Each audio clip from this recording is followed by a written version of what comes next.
అదే RTV app వార్తల్ని క్షణాల్లో చదివే అవకాశం ఉంటుంది. ఒక న్యూస్ పేపర్, ఒక టెలివిజన్ ఛానల్ మీ చేతుల్లో ఎప్పుడూ ఉంటాయి. 4వ తరగతి ఉద్యోగుల సంఘంలో 400 కోట్ల అవినీతి జరిగిందని గత 3 నెలల నుంచి బాధిత వర్గం పెద్ద ఎత్తున పోరాటం చేస్తుంది. అందులో భాగంగానే రికార్డులు కూడా ట్యాంపర్ చేశారు, రికార్డులు మాయం చేశారని ఆరోపణ చేస్తున్నటువంటి నేపథ్యంలో ఎవరైతే పోరాటం చేస్తున్నటువంటి ప్రజా పరిరక్షణ కమిటీ నాయకులు ఆ నేపథ్యంలోనే సెర్చ్ కమిటీ వేసి ఈరోజు 4వ తరగతి ఉద్యోగుల సంఘం యొక్క భవనంలో ఏం జరుగుతుందో అక్కడ ఉన్నటువంటి రికార్డ్స్ ఏదో పరిశీలించడానికి బీరువా ఇక్కడ ఉన్నటువంటి తాళం పగలగొట్టి లోపల సెర్చ్ చేసేందుకు ప్రత్యేకమైనటువంటి అధికారి వచ్చారు. సార్ చెప్పండి, ఈరోజు సెర్చ్ చేయడానికి కారణం ఏంటి? ప్రీవియస్ కమిటీ వాళ్ళు ప్రజెంటుగా ఉన్న 3 మెన్ కమిటీకి ఇవ్వవలసిన రికార్డ్స్ ఇవ్వకుండా కొన్ని రికార్డ్స్ మాత్రమే ఇచ్చినారని, మిగతా రికార్డ్స్ను వాళ్ళు ఇవ్వలేదని, ఎన్నిసార్లు వాళ్ళకు లెటర్లు పెట్టిన చేసినా కూడా వాళ్ళు ఇవ్వలేదని మమ్మల్ని సెర్చ్ కమిటీ కింద మమ్మల్ని నియమించడం జరిగింది. నియమించిన తర్వాత మేము విఆర్ఓ గారి తర్వాత 3 టౌన్ పోలీస్ స్టేషన్ వారి సిబ్బంది తరఫున వచ్చేసి ఈ తలుపును బ్రేక్ చేయడం జరిగింది. బ్రేక్ చేసి లోపల పోయి చూస్తే ఒక బీరువా ఉంది.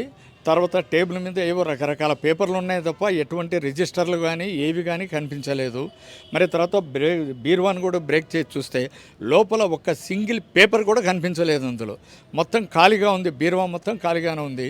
ఇక్కడ ఎటువంటి రికార్డ్స్ లభ్యం కాలేదు. అంటే గతంలో అనేక ఆరోపణలు వస్తున్నాయి 4వ తరగతి ఉద్యోగుల సంఘం నుంచి. గతంలో ఫిర్యాదులు చేసేటువంటి సమయంలో ఎలాంటి ఏమైనా చర్యలు ఏమైనా ప్రీవియస్లో జరిగాయి అట్లా ఏమైనా?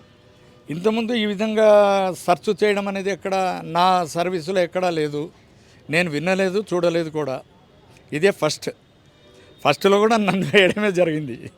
సరే, ఈ సెర్చ్ కంప్లీట్ చేశారు కదా, ఇప్పుడు మీకు కనిపించినటువంటి దాంట్లో ఏమేమి సీజ్ చేస్తున్నారు, ఏమేమి తీసుకెళ్తున్నారు? ఇప్పుడు అక్కడ ఉన్నటువంటి పేపర్లు కానీ ఏవైనా కానీ ఉంటే అవన్నీ తీసుకెళ్ళి ఆఫీసులో సబ్మిట్ చేసేస్తాం. అంటే ఇవన్నీ కూడా రాసేసి ఇవన్నీ కూడా ఆఫీసులో సబ్మిట్ చేస్తాం. ఆఫీసు వాళ్ళు 3 మెన్ కమిటీకి వాళ్ళు ఇవి లభ్యమైనవి ఈ విధంగా ఉన్నాయనేసి వాళ్ళకు హ్యాండ్ ఓవర్ చేస్తారు. అంటే సెర్చ్ కమిటీ స్పెషల్ ఆఫీసర్గా మీరు ఒక్కరైనా ఇంకెవరైనా? ముగ్గురు ఉన్నారు. నేను సీనియర్ ఇన్స్పెక్టర్గా నేను, జూనియర్ ఇన్స్పెక్టర్గా ఎస్ మున్వర్ బాషా, జూనియర్ అసిస్టెంట్గా వై వెంకటరమణ అని మా ముగ్గురిని వేయడం జరిగింది. ఆ కమిటీ మొత్తం ఈరోజు పాల్గొంది ఇందులో? ముగ్గురు వచ్చేసినారు, మేము ముగ్గురం పాల్గొన్నాము. తర్వాత విఆర్ఓ గారు వాళ్ళు వీళ్ళు అందరు కూడా అందరి సమక్షంలోనే ఇది ఓపెన్ చేయడం జరిగింది.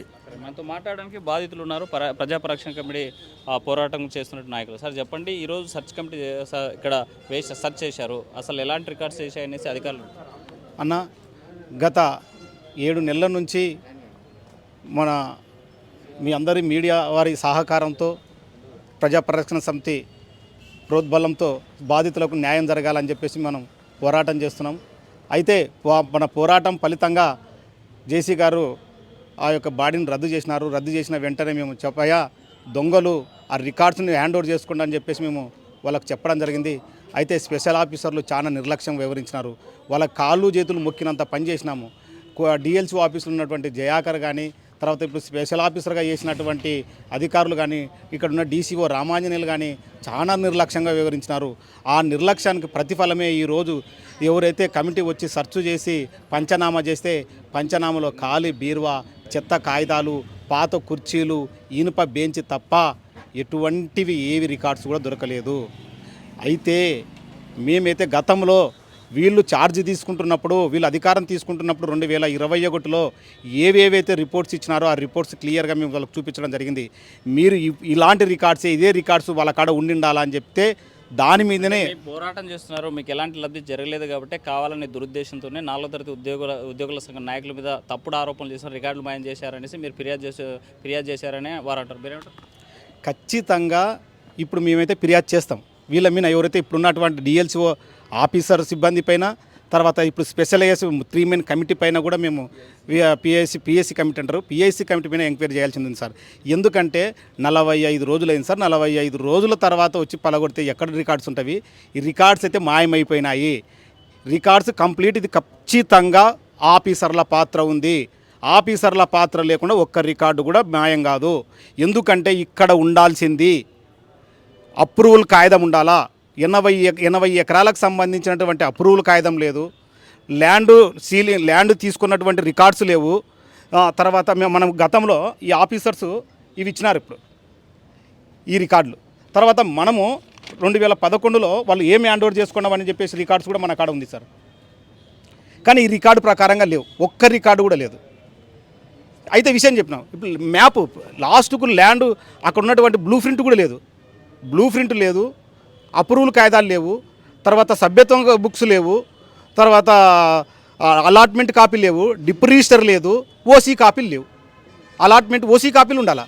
ఇవి ఏవి లేకుండా ఇప్పుడున్న కమిటీ బాధితులకు ఎలా న్యాయం చేస్తుంది? కాబట్టి ఈ న్యాయం జరగకూడదు అనేది క్లియర్ కట్టుగా ఆఫీసర్లది ఉమ్మడి పాత్ర పోషిస్తున్నారు. ఉమ్మడిగా నిర్ణయం తీసుకొని రికార్డు మాయం చేసినారు. ఈరోజు ఉమ్మడిగా రికార్డు తారుమార్పు చేసినారు, రికార్డు లేకుండా చేసినారు. ఫర్దర్గా మీరు ఏం చేయబోతున్నారు? ఖచ్చితంగా స్టేటు రేపు విజయవాడలో మా ఉద్యమాన్ని కొనసాగిస్తాం. ఎందుకంటే కర్నూలులో అధికారులు మాత్రం పూర్తి నిర్లక్ష్యంగా వ్యవహరించినారు, వాళ్లకు వస్తాదు పలుకుతున్నారు. కాబట్టి రేపు విజయవాడలో ఖచ్చితంగా మా పోరాటం కొనసాగిస్తాం. మనతో మాట్లాడడానికి జట్టి కృష్ణ ఉన్నారు. సార్ చెప్పండి, మీరు న్యాయవాదిగా ఉన్నారు, దాంతో బాధితులుగా ఉన్నారు. అసలు ఈ రికార్డు మాయం చేసే ఎలాంటి సెక్షన్ల కింద వాళ్ళకి కేసు నమోదు కావచ్చు, లేకపోతే ఎలాంటి శిక్షలు పడే అవకాశం? మేము బాధితుల తరపున నేను ఒకటే డిమాండ్ చేయాలనుకుంటున్నాను. ఇది 100% క్రిమినల్ కేసే. ఈ మార్ఫింగ్ ఆఫ్ గవర్నమెంట్ రికార్డ్ దీని మీద వెంటనే ఏదైతే ఓల్డ్ కమిటీ ఉందో, ప్రెసిడెంట్గా పనిచేసినటువంటి నాగరాజు మీద, గోపాలకృష్ణ మీద, బాల నరసింహుల మీద, బోర్డ్ ఆఫ్ డైరెక్టర్లు అందరి పేరు మీద వెంటనే కేసులు బనాయించేసి ఆ రికార్డు ఎక్కడైతే ఉందో వాళ్ళ ఇండ్లలో కానీ వాళ్ళ పర్సనల్ కానీ వెంటనే సర్చ్ చేసి ఆ రికార్డు తెచ్చి బాధితులకు న్యాయం చేసి వారి పేరు మీద క్రిమినల్ కేసులు రిజిస్టర్ చేయవలసిందిగా మా డిమాండ్. అంటే మీరు చెప్పినట్లు ఆ రికార్డ్సే ఇంట్లో కానీ లేకపోతే బయట ఎక్కడైనా కానీ రహస్యంగా దాపెట్టడం కానీ ఎక్కడ దొరకపోతే ఏంటి పరిస్థితి? దొరకపోతే 100% వాళ్ళని అది prosecution as per the procedure ప్రకారంగా వాళ్ళ పేరు మీద ఎఫ్ఐఆర్ రిజిస్టర్ చేస్తే ఆటోమేటిక్గా వాళ్ళని కస్టడీలోకి తీసుకుంటే అన్ని నిజాలు ఆ రికార్డు ఎక్కడైతే ఉన్నాయో అవన్నీ బయటకు వస్తాయి. అంతేకాకుండా మెయిన్గా మాకు ఇంకోటి మెయిన్ అనుమానం ఏముందంటే పైన అగ్రికల్చర్ డిపార్ట్మెంట్లో పనిచేస్తున్నటువంటి S Jagadish Kumar record assistant మొత్తం ఈ యొక్క కమిటీకి ఆర్థికంగా ఆదుకునేది ఆయన్నే. సొసైటీలో ఏ కమిటీ ఫామ్ కావాలన్నా, ఏ కమిటీ పవర్లోకి రావాలన్నా ఆయననే మెయిన్గా ఫైనాన్స్ చేస్తుంటాడు. ఆయనకు ఒక్కడికే 32 ప్లాట్లు దాదాపుగా ఉన్నాయని చెప్పేసి మా యొక్క నమ్మకం. అంతేకాకుండా ఆయన ఒక్కడే 3 ప్లాట్లని క్లబ్ చేసి అంటే 9 సెంట్లలో ఆయన ఇల్లు కట్టుకోవడం జరిగింది. బైలా ప్రకారంగా ఒక మనిషికి ఒకటే ప్లాట్ ఉండాలా, ఒక ఎంప్లాయీకి ఒకటే ప్లాట్ ఉండాలా. అంతేకాకుండా ఆయన అటెండర్ కూడా కాదు, ఆయన చేసే పని రికార్డ్ అసిస్టెంటు ఒక 9 సెంట్లలో ఇల్లు కట్టుకున్నాడంటే వాళ్ళు ఇతనికి ఎంత సపోర్ట్ చేస్తున్నారు, ఇతను వాళ్ళకి ఎంత సపోర్ట్ చేస్తున్నారు అనే మాకు డౌట్ ఉంది. కాబట్టి S Jagadish Kumar son of S Pandurangarao ఆయన వచ్చేసి పనిచేసేది అగ్రికల్చర్ డిపార్ట్మెంట్లో, ఆయనను కూడా కస్టడీలోకి తీసుకోవాలి. ఫర్దర్గా మీరు ఎలాంటి న్యాయ పోరాటం చేయబోతున్నారు? 100%గా ఇప్పుడు డిఎల్సి ఆఫీస్ ముందర మేము గత 8 రోజుల నుంచి రిలే నిరాదీక్షలు చేస్తున్నామండి. ఈ మా యొక్క ప్రధానమైన డిమాండ్ ఏవైతే నాన్ ఎంప్లాయీస్కి రిజిస్టర్లు అయినా అవి క్యాన్సిల్ చేసి బాధితులకు రిజిస్టర్ చేయవలసిందిగా ఈ రిలే నిరాదీక్షలు కొనసాగుతూనే ఉంటాయి. అధికారుల నుంచి స్పష్టమైన హామీ లిఖితపూర్వకంగా వచ్చేంత వరకు. మనం చూసాము, సెర్చ్ చేసినటువంటి అధికారులు ఏ రికార్డ్స్ కూడా కనిపించలేదు. కేవలం నామకి మాస్తే కొన్ని అక్కడ ఉన్నటువంటి కొన్ని పేపర్లు మాత్రమే కనిపించాయి. కానీ బీరువా పగలగొట్టి చూస్తే మాత్రం కనీసం ఒక రికార్డు కూడా, కనీసం వైట్ పేపర్లు కూడా లేదని సెర్చ్ కమిటీ సభ్యులు చెప్పేటువంటి పరిస్థితి. అయితే దీని మీద బాధితులు మాత్రం పెద్ద ఎత్తున న్యాయ పోరాటానికి సిద్ధమవుతున్నాం. అవసరమైతే అమరావతి కేంద్రంగా ఉద్యమాన్ని ఉధృతం చేస్తామని హెచ్చరించేటువంటి పరిస్థితి స్పష్టంగా కనిపిస్తుంది. వీడియో జర్నలిస్ట్ చంద్రశేఖర్తో హుస్సేన్ ఆర్టీవీ, కర్నూలు. మరిన్ని వీడియోస్ కోసం ఛానల్ ని సబ్స్క్రైబ్ చేయండి, లేటెస్ట్ అప్డేట్స్ కోసం వాట్సాప్ ఛానల్ ని ఫాలో చేయండి అండ్ లింక్ డిస్క్రిప్షన్ లో ఉంది.